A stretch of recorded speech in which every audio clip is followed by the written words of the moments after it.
Há um tempo, eu fiz uma observação astuta que dizia apenas pessoas preguiçosas usam seu próprio dinheiro.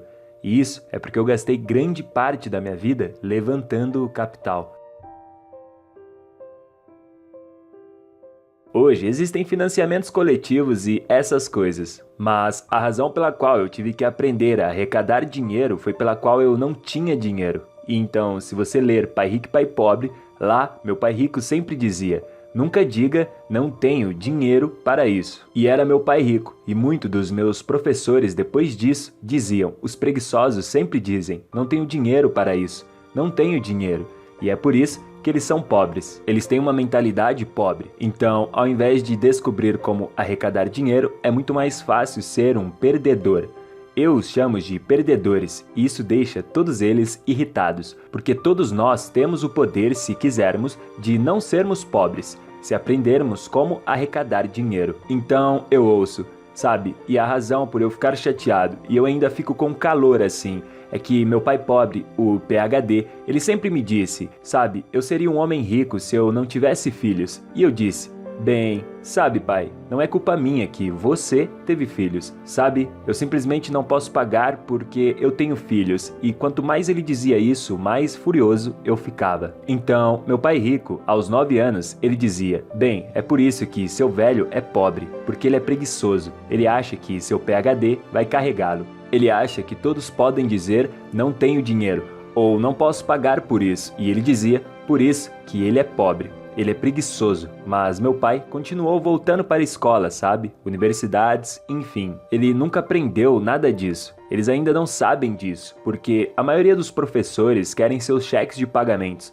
querem sua estabilidade. Eles querem segurança no emprego. Essa mentalidade é diferente e é isso que eles ensinam às crianças. Então, a razão de eu dizer que apenas pessoas preguiçosas usam seu próprio dinheiro é porque é preciso muito mais inteligência para levantar capital. Então, eu nunca fui capaz, desde o meu pai rico, desde menino, meu pai rico me proibiu de dizer, não posso pagar. Ele disse para mim, vá descobrir como você pode pagar, como você vai fazer alguma coisa. Descubra como você pode fazer algo. Então, ao longo da minha vida, a maioria dos projetos que comecei, eu nunca tive dinheiro. Eu gosto de não ter dinheiro, porque me obriga a pensar. Eu fico criativo, eu tenho que me educar. Eu tenho que falar com caras ricos, como você fez isso, como vocês fazem isso. E o que aconteceu comigo é que eu acabei de completar 72 anos e eu nunca precisei de dinheiro. Porque se eu preciso de dinheiro, eu descubro como arrecadá-lo, entende? É fácil dizer eu não tenho dinheiro para isso. Todas as pessoas pobres dizem isso. Todas as pessoas pobres dizem, bem, vamos taxar os ricos. Todas as pessoas pobres estão dizendo, bem, me dê uma educação gratuita, comida gratuita, escolaridade gratuita, manicure gratuita, pedicure gratuita. Existe preguiça. E essa é a minha opinião.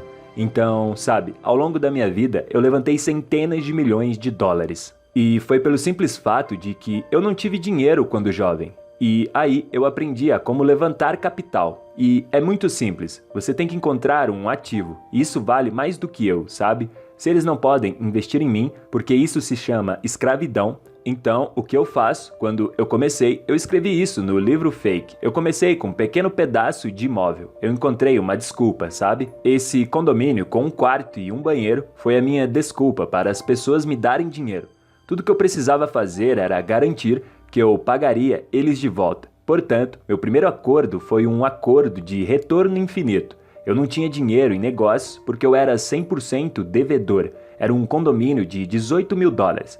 Você não pode tocá-los por muito tempo. Mas a economia estava ruim, então eu podia comprar esse condomínio de 18 mil dólares e o cara me daria 10% de desconto. Você não precisa de matemática avançada. Quanto é 10% de 18 mil? 1.800 dólares. Eu podia ter usado o meu dinheiro.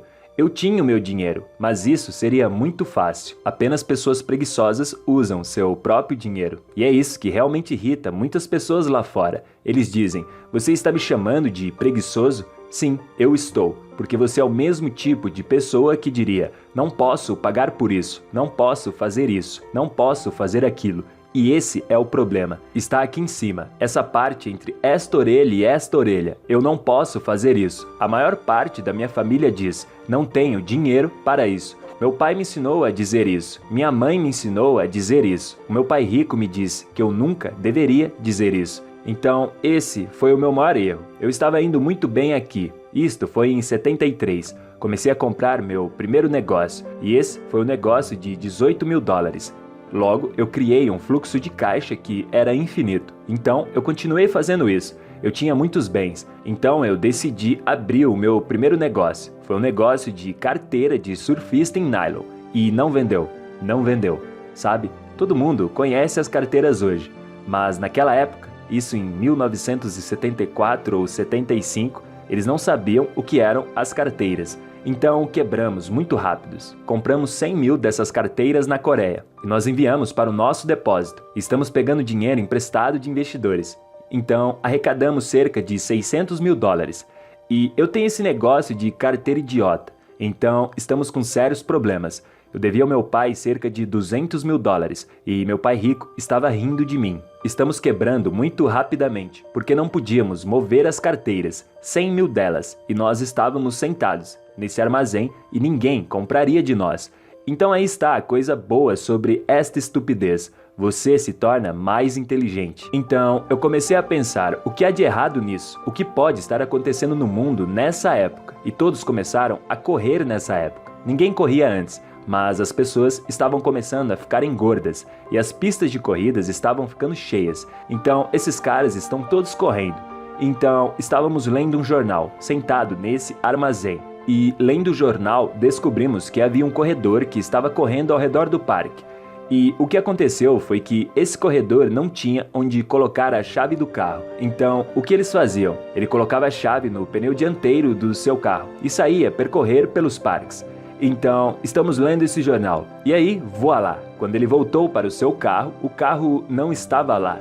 Então ele disse, eles roubaram meu carro. E a questão era, na manchete do artigo do jornal, estava escrito, o que os corredores podem fazer com suas chaves. Então, sentados lá, nós dissemos, meu Deus, um problema. Então, com isso, eu projetei o bolso do sapato e publiquei na revista da Playboy, com uma imagem de uma jovem linda, apenas com um tênis que continha um bolso. Mas mesmo assim, estávamos quebrando muito rápido. Mas quando essa imagem chegou à Playboy, de repente éramos gênios. E todo mundo começou a jogar o seu dinheiro em nós. E todo esse produto e nossas carteiras estavam vendendo, nossos bolsos de sapatos estavam vendendo, e os investidores estavam felizes e as vendas dispararam. Portanto, fomos extremamente bem-sucedidos. Mas ainda tínhamos um problema. Como financiar o nosso estoque? Como a demanda era mundial, não estávamos conseguindo atender a demanda. Então eu peguei emprestado mais 100 mil dólares. E eu fui até o Stanley, meu sócio na época, e eu disse, 100 mil dólares vai resolver o nosso problema de estoque? E ele disse, sim, vai. Então eu dei o cheque a ele. E aí ele fugiu com ele. Não tinha documentação assinada. E eu entreguei para ele. E ele ainda disse que eu devia dinheiro a ele. Então esse foi um dos meus primeiros erros de 6 dígitos. Em relação à riqueza, o número 1 é investir. Invista no que você ama. Eu adoro negócios, eu amo imóveis. Eu quero dizer, eu realmente amo isso. E eu amo também ouro e prata. E então eu invisto no que amo. A maioria das pessoas dizem, sabe, faça o que você ama. Mas eu prefiro investir no que amo. E eu adoro ser empreendedor, adoro investir. É como um Shark Tank para mim. Estou sempre em busca de novos negócios, novas ideias. E é sempre um jogo, como esse que acabei de citar. E sabe, quando você olha para a demonstração financeira, você percebe que nossas escolas não nos ensinam nada sobre demonstrações financeiras.